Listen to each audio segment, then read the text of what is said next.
वक्त चाहे जैसा हो बीतता जरूर है, वक्त चाहे जैसा हो बीतता जरूर है, आदमी अगर ठान ले तो जीतता जरूर है, तो जीतता जरूर है। Hey guys, welcome back to startup English classes. This is Shivani. Very very good morning to all of you. कैसे हैं आप सभी लोग? आई होप आप सभी लोग अच्छे होंगे, स्वस्थ होंगे, मस्त होंगे और बिल्कुल अच्छे होंगे। तो आज आप देख पा रहे होंगे कि कोई भी पीडीएफ वगैरह नहीं है। क्यों? क्योंकि आज का जो वीडियो है वो डिमांडेड वीडियोज होने वाला है। क्योंकि अभी रिसेंटली में ही मुझे एक कमेंट मिला था कि मैम अबाउट टू आप पढ़ा दीजिए, अबाउट टू में मुझे डाउट है।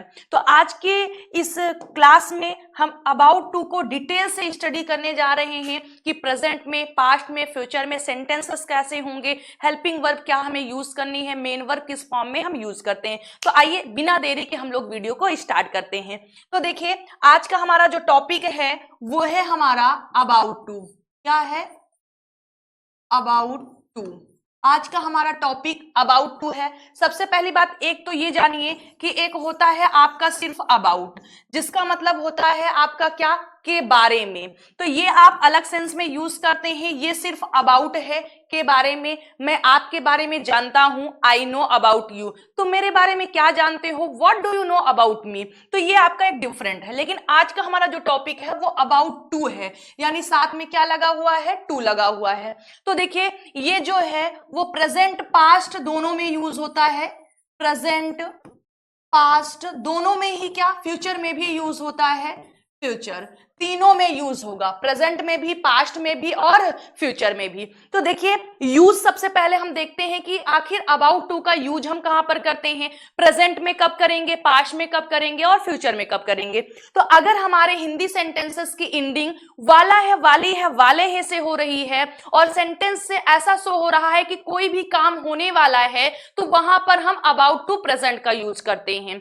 अगर हमारे सेंटेंस की एंडिंग वाला था, वाली थी, वाले थे से हो रही है और पास्ट में ऐसा शो हो रहा हो कि कोई भी काम होने वाला था, तो वहां हम अबाउट टू पास्ट का यूज करेंगे।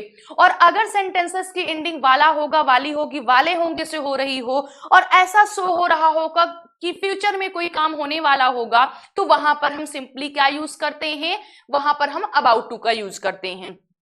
फॉर एग्जाम्पल, वह आने वाली है, वह आने वाली थी, वह आने वाला होगा। I hope you got my point. Train आने वाली है, ट्रेन आने वाली थी, ट्रेन आने वाली होगी। बारिश होने वाली है, बारिश होने वाली थी, बारिश होने वाली होगी। तो आपको समझ में आ रहा होगा कि हम सेंटेंसेस कहां पर हमें अबाउट टू का यूज करना है, प्रेजेंट का कब होगा, पास्ट का कब होगा और फ्यूचर का कब होगा। अगर वाला है, वाली है, वाले हैं तो प्रेजेंट, वाला था, वाली थी, वाले थे तो पास्ट, वाला होगा, वाली होगी, वाले होंगे तो फ्यूचर का सेंटेंस होगा।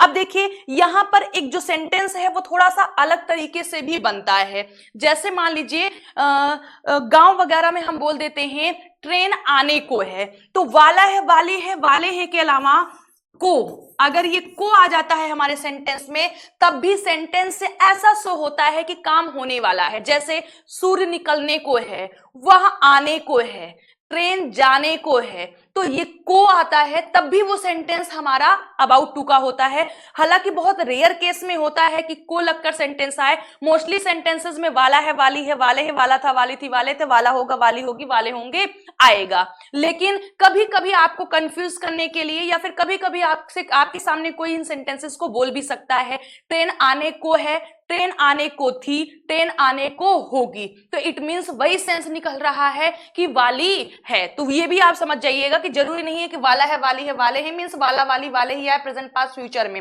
कभी कभी को से भी हम सेंटेंसेस को क्रिएट कर देते हैं और लोग कंफ्यूज हो जाते हैं कि यहाँ पर अबाउट टू का यूज नहीं होगा। तो यहाँ पर भी आपको अबाउट टू का यूज करना है। एज ट्रेन आने को है, the train is about to come. तो आई होप यूज आपको समझ में आया होगा कि किस कंडीशन, किस सिचुएशन में आपको अबाउट टू का यूज करना है, यानी सेंटेंसेस को कैसे आप रिकॉग्नाइज करेंगे। आइए थोड़ा सा हम लोग स्ट्रक्चर देख लेते हैं, उसके बाद हम कई सेंटेंसेस लेकर के प्रैक्टिस करेंगे। तो देखिए, अगर आपका सेंटेंस प्रेजेंट का है तो सबसे पहले आपको सब्जेक्ट लिखना है, फिर सब्जेक्ट के अकॉर्डिंग आप इज, एम, आर का यूज करेंगे। क्या करेंगे? इज, एम, आर का यूज करेंगे। अब इज, एम, आर का यूज आपने टेंसेस में भी पढ़ा है और कई जगह हमने आपको बताया है कि अगर आपका सब्जेक्ट ही, सी, इट कोई सिंगुलर सब्जेक्ट होगा तो इज लगाना है। अगर आपका सब्जेक्ट आई होगा तो am, you we they plural subject होगा तो आर का यूज करना है। सबसे पहले आपको सब्जेक्ट लिखना है, फिर इज एम आर में से किसी एक का यूज करना है, फिर आपको अबाउट टू का यूज करना है, about to, then verb first form and then object plus other words है तो वो आपको यूज कर देना है। अब ये हमारा स्ट्रक्चर किसका है? प्रेजेंट का है। प्रेजेंट का आपका स्ट्रक्चर है। अगर सेंटेंसेस प्रेजेंट के होंगे तो वो हमेशा इस स्ट्रक्चर से सॉल्व होंगे। निगेटिव सेंटेंस होगा तो बस आपको हेल्पिंग वर्ब यानी इज एम आर के बाद यहां पर आपको नॉट लगा देना है। फर्स्ट टाइप इंट्रोगेटिव होगा तो इज एम आर को आपको स्टार्टिंग में कर देना है। मेन इंट्रोगेटिव होगा तो क्वेश्चन वर्ड, और आपको पता है क्वेश्चन वर्ड के बाद फिर हेल्पिंग वर्ब आता है, फिर सब्जेक्ट आता है, नॉट फॉर निगेटिव, देन आगे की चीजें हमारी सेम होती हैं। तो इस स्ट्रक्चर से बाकी के आप 3 स्ट्रक्चर्स बना सकते हैं। तो हमारा प्रेजेंट का स्ट्रक्चर यानी प्रेजेंट में हमें हेल्पिंग वर्ब क्या यूज करनी है? इज एम आर का यूज करना है। Is am are plus about to के बाद वर्ब फर्स्ट फॉर्म लिख देना है। हमारे साथ एक बार आप लोग बोलिएगा सब्जेक्ट, फिर हमें इज एम आर में से सब्जेक्ट के अकॉर्डिंग किसी एक का यूज करना है, then about to, then first form of verb, then object का हमें यूज करना है। अगर ये सेंटेंसेस पास्ट के होंगे तो आई होप आपको समझ में आ गया होगा कि हमें क्या करना होगा। अगर नहीं आया तो ध्यान से सुनिएगा। अगर किसी भी टेंस या कहीं भी अगर प्रेजेंट में इज एम आर यूज हो रहा है तो जान जाइएगा कि पास्ट में हमेशा वॉज वर होगा और फ्यूचर में क्या होगा? विल बी होगा। अगर प्रेजेंट में इज एम आर है तो 100% पास्ट में वॉज वर होगा और फ्यूचर में क्या हो जाएगा? विल बी हो जाएगा। तो सिंपल तरीके से आपको पता चल गया होगा कि पास्ट में हमको सबसे पहले सब्जेक्ट लिखना होगा, फिर हम क्या लिखेंगे? सब्जेक्ट के अकॉर्डिंग वॉज या वर का यूज करेंगे, देन आगे की चीजें हमारी सेम टू सेम पेस्ट हो जाएंगी, plus verb first form, then object का हम यूज कर देंगे। अब निगेटिव स्ट्रक्चर होगा तो वॉज वर के बाद नॉट लगा देना है, फिर about to verb first form. First type interrogative तो वॉज वर स्टार्टिंग में, मेन इंट्रोगेटिव तो क्वेश्चन वर्ड, फिर वॉज वर, फिर सब्जेक्ट। आप आगे की चीजें सेम करेंगे जैसा आप अभी तक करते हुए आ रहे हैं। तो ये प्रेजेंट का स्ट्रक्चर है, ये पास्ट का स्ट्रक्चर है। अगर आपका सेंटेंस पास्ट में होगा तो हमें हेल्पिंग वर्ब के रूप में वॉज या वर का यूज करना है सब्जेक्ट के अकॉर्डिंग। He, she, it, I singular subject के साथ हम वॉज लगाएंगे और you, we, they plural subject के साथ हम वर का यूज करेंगे। अगर वही सेंटेंस हमारा अगर फ्यूचर का हो गया तो सबसे पहले हमें सब्जेक्ट लिखना है, फिर हमें विल बी का यूज करना है, will be, then about to, then first form of verb, then object. क्या करना है? फ्यूचर का होगा तो सबसे पहले आप सब्जेक्ट लिखेंगे, फिर हमेशा आपको विल बी का यूज करना है, फिर अबाउट टू आप लिखेंगे, देन जो वर्ब आई होगी वो फर्स्ट फॉर्म में लिखेंगे और फिर ऑब्जेक्ट लिख देंगे।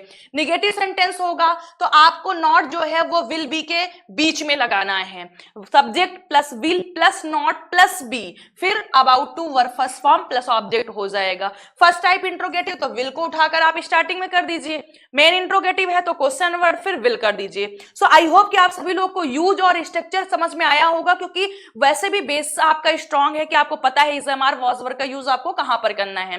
तो अबाउट टू का यूज आपको ऐसे सेंटेंसेस में करना है जहां पर यह बताया जा रहा हो कि कोई काम होने वाला है, या फिर इंडिंग वाला है, वाली है, वाले हैं, वाला था, वाली थी, वाले थे, वाला होगा, वाली होगी, वाले होंगे से हो रही है। यूज क्या करना है? Is am are about to, past में तो वॉज वर अबाउट टू और फ्यूचर में तो विल बी अबाउट टू का आपको यूज करना है। सो आई होप आप सभी लोग को अच्छे तरीके से समझ में आ गया होगा। बहुत ज्यादा जरूरत नहीं है कि हम बार बार रिपीट करें। अब देखिए हम सेंटेंसेस के थ्रू इन्हें कितने अच्छे तरीके से ट्रांसलेट करते हैं। चलिए सेंटेंसेस हम बोल रहे हैं हिंदी में, उसके बाद आप लोग मन में ट्रांसलेट करिएगा और हम यहाँ पर लिखकर ट्रांसलेट करेंगे। हम इजी टू डिफिकल्ट चलते हैं। पहले हम सिंपल सेंटेंसेस लेते हैं, अफर्मेटिव सेंटेंसेस की हम लोग प्रैक्टिस करते हैं। अफर्मेटिव सेंटेंसेस में जैसे आप बोलिए बारिश होने वाली है, बारिश होने वाली है, it is about to rain. बारिश होने वाली है, it is about to rain. अगर यही सेंटेंसेस पास्ट में हो जाएगा, बारिश होने वाली थी या कल बारिश होने वाली थी, तो it was about to rain yesterday हो जाएगा। यहां पर क्या लग जाएगा? वॉज का यूज हो जाएगा। फ्यूचर में अगर होगा बारिश होने वाली होगी तो it will be about to rain. बहुत ही आसान है। यहां पर इज एम आर को आपको पास्ट में है तो वॉज वर और फ्यूचर में है तो विल बी रिप्लेस कर देना है। आइए नेक्स्ट सेंटेंस देखते हैं। चपरासी घंटी बजाने वाला था, चपरासी घंटी बजाने वाला था। The peon was about to ring the bell. मैं जाने वाली थी, I was about to go. वह पूछने वाला होगा, he will be about to ask. Right. माता जी खाना बनाने वाली हैं, माता जी खाना बनाने वाली हैं, तो आप क्या लिखेंगे? Mother is about to cook food. क्या हो जाएगा? Mother is about to cook food. तो देखिए ये सेंटेंसेस कितनी जल्दी और कितनी आसानी से हम कर ले रहे हैं। अब अगर निगेटिव सेंटेंस हो जाएगा, चलिए कुछ सेंटेंसेस बोलकर प्रैक्टिस करते हैं। वह पढ़ने वाला है, he is about to study. चोर भागने वाले हैं, the thief is about to run away. या फिर पिताजी घर आने वाले हैं, father is about to come home. मैं दफ्तर जाने वाला हूं, I am about to go office. बच्चे स्कूल से घर आने वाले हैं, the children are about to come home from school. तो ऐसे सिंपली सेंटेंसेस को आप लोग ट्रांसलेट कर लेंगे। आइए कुछ निगेटिव सेंटेंसेस देखते हैं। जैसे मान लीजिए बारिश नहीं होने वाली है, निगेटिव सेंटेंस बोल दे बारिश नहीं होने वाली है, तो हम क्या लिखेंगे? It is not about to rain. It is not about to rain. As वह दिल्ली नहीं जाने वाला है, he is not about to go to Delhi. Right? और बच्चे स्कूल नहीं जाने वाले थे, the children were not about to go to school. अब देखिए यहां पर क्या लगा है? वर नॉट, क्योंकि पास्ट का सेंटेंस है। एज सूर्य निकलने को होगा, सूर्य निकलने को होगा यानी फ्यूचर का सेंटेंस है, तो आप क्या लिखेंगे? The sun will be about to rise. या फिर सूर्य डूबने को है, सूर्य डूबने को है, द सन है इज अबाउट टू सेट।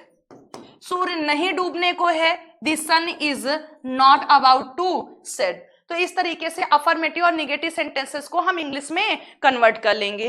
आइए फर्स्ट टाइप इंट्रोगेटिव के कुछ सेंटेंसेस देखते हैं। क्या ट्रेन आने वाली है? क्या ट्रेन आने वाली है? तो आप क्या बोलेंगे?